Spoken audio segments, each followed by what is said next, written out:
My son's question is therefore, how can I recondition my brain so that I can visualize being normal again, walking straight, standing on one foot to put on my socks, having precise movements?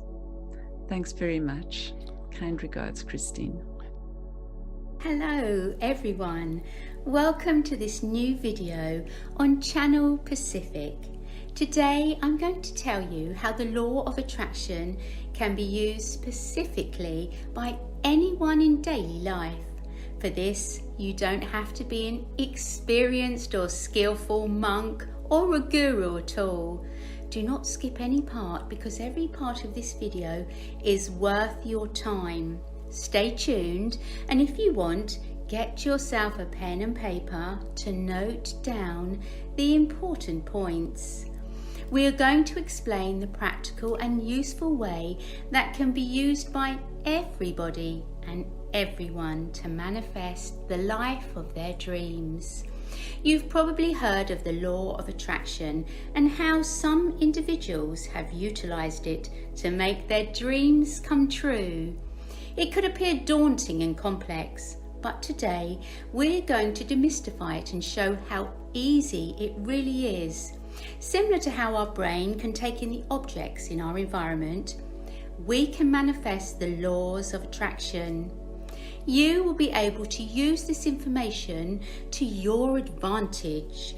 You will be able to release the chemicals in your brain purposefully and see the change happen practically, starting with the philosophy of things and how they work for initiating the process of change and attraction, and finally leading to becoming the master of your reality.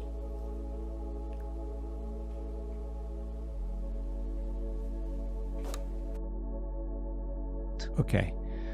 Gosh, ataxias are involuntary for many people, involuntary movements or the lack of coordination of movement that goes along with it.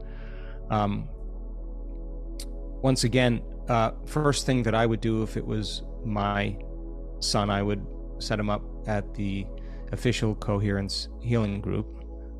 Those guys, again, just looking at some of their data, and they're getting really good at what they do, and they're helping a lot of people with all kinds of different health conditions. And so the first thing I would do is, and maybe one of my staff can help you with this, is to see if you can get your son to the remote Coherence Healing official group, the Coherence group. That would be a great start for him. And once again, that way he would be getting some help in addition to some of the things that I'm about to discuss. So this is, as you probably know, difficult for your son to be able to control his body and stay still. And so it's number one important to understand the concept called mental rehearsal. And really, we got to start reconstructing a new mind. And it's got to be small and simple. And in the beginning, he's got to be able to, when his body is in a minimal state, to be able to rehearse walking in his mind. He has to rehearse putting on his shoe in his mind on one foot and tying the laces without ever having any spasms or involuntary movements. He's got to practice getting down and slowing his brainwaves down and starting to self-regulate. He's got to start practicing feeling some elevated emotions, and he's got to start practicing understanding that those elevated emotions, if he truly can begin to feel them, are going to begin to produce significant changes in his body. And he's got to study the testimonials of people who have reversed ALS and reversed other MS and other chronic and serious health conditions that are somewhat similar, and Parkinson's, and just for him to see that in fact it is possible. And so mental rehearsal not only changes the brain and installs the hardware to create that level of mind, a mind that can walk normally, but also mental rehearsal changes the body, that when he imagines himself doing something in rehearsal, he's got to add an emotional component to it. And he's got to feel empowered, and he's got to feel unlimited, and he's got to feel overjoyed, and he's got to keep knocking on that genetic door. He's got to feel the grace of being healed, what that would feel like. He's got to teach his body emotionally what that feels like. Doing that enough times then can literally downregulate certain genes and upregulate other genes. And so the best advice that I could give you is to bring them to a week-long event, because so much happens in a week-long, and so many miracles occur, and the days are long, but it's a full immersion. You're immersing yourself in the content and in the experience. And so shoot for the Coherence Healing official group. Do some mental rehearsal. Read some of the stuff that I've written about it.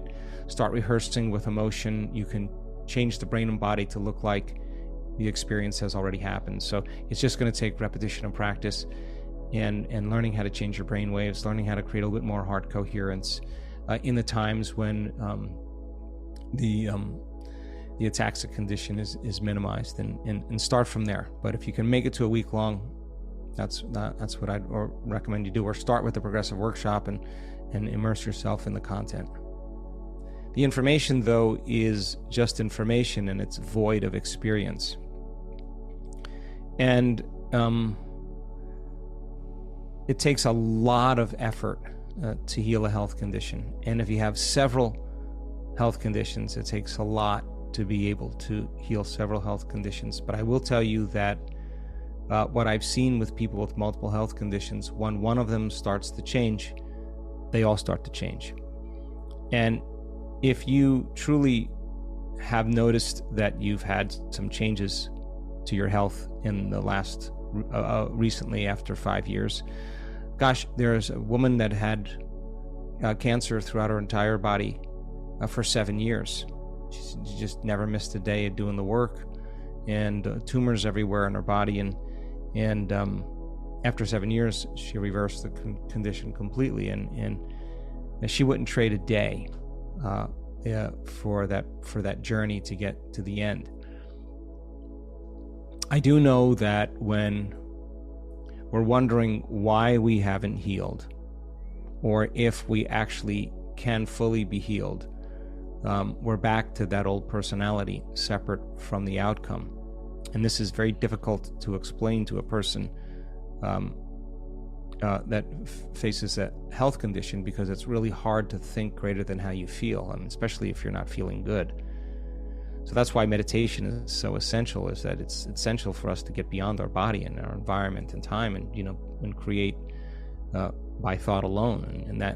And so the person who's wondering if they can heal, or why hasn't it happened yet, or if it's even possible, has defaulted back to the old personality. The new personality would never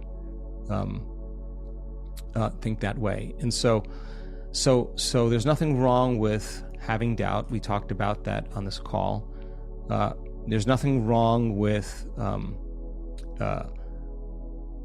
learning all that information. I think that's all great, but how you live your life on a moment-to-moment basis, and who you are really determines your future. And it's a constant state of making the right conscious choices to not go unconscious. And so my recommendation to you is to work back into that emotional state of the person who is healed, and to remember that feeling every day. Only when we lose the feeling of our future, we return back to the feelings of our past, that we stop believing in that future, and we start believing in our past again, and that's a tough moment. But the meditations and all the information that you've learned is for you to assign meaning to to the meditation process, and to listen. We all struggle with this staying conscious in your day, staying aware in your day, staying present in your day, fighting those hardwired thoughts and those emotional states and those habituations. That's the work. And Callie, if you've noticed changes in your health condition, focus on that. Focus on those changes, and continue to focus on making changes within you in those thoughts, in those behaviors or habits, and those emotional states that cause us to forget that vision. And so healing is not a linear process. I've known that from my own personal experience. And there are some days that are great and some days that aren't, but you keep showing up and you keep applying yourself. And so I don't see anything. I don't see any reason why you couldn't possibly heal from all your health conditions if you're healing from some of them. It's a journey, and just stay conscious and remember that you can, and don't forget, and work every day to learn from the last. Where did I default? When did I default? What thought did I believe in that got me here? What am I going to do if I have another opportunity, if that thought comes up? Do I still want to keep feeling that feeling that's connected to that thought? I'm certain that feeling isn't good for my body. I'm certain of it, that it's lowering my body's energy, and literally is doing that. So is that loving to me? Okay, so good day today. I learned that. Tomorrow I'm going to work on this. And it's that process. It could be that simple, that you start believing that you can again, and when you do, you've quieted down all those circuits in your brain that tell you otherwise, and you've worked on settling the body down emotionally from that state, and gosh, that's when something else is born in you, and so continue the process. Don't give up on you. If it's working, it's starting to work, then keep going, and the journey may not be straight, but you're on it. And if you have all that knowledge in there, keep practicing for yourself every day. Let the facts soak in. Embrace this new knowledge and give yourself brain time to absorb it, so you can use it to improve yourself and achieve greater heights. You possess the capacity to succeed in life. Start with a minor adjustment. Keep in mind what it is you are altering and why you would want to change it. Develop the technique of changing it. Then it will come naturally to you, naturally applying the law of attraction. Allow the emotions to come in, allow the signals to generate fresh genetic data. Moreover, you will become the master. Let yourself be a part of the change. Your life will be more fulfilling the more your brain is wired and connected. Continue to improve the bonds between your body, soul, and mind. Become mindful of your surroundings. Remember to bring the change into your life. You already own all of the biological and neurological capabilities. You just need to have faith that you can use it to your fullest advantage. Set the necessary intention, then allow it to grow and manifest into your reality. Keep doing these things consistently and watch the magic happen. Lastly, remember to hit the bell icon button and subscribe to our channel so you won't miss any updates from us or the most recent information about the law of attraction. To help your friends better grasp the idea of the law of attraction, like and share this video with them. Until next time, keep working towards your goals and keep focused with your good attitude. We'll see you in the next video.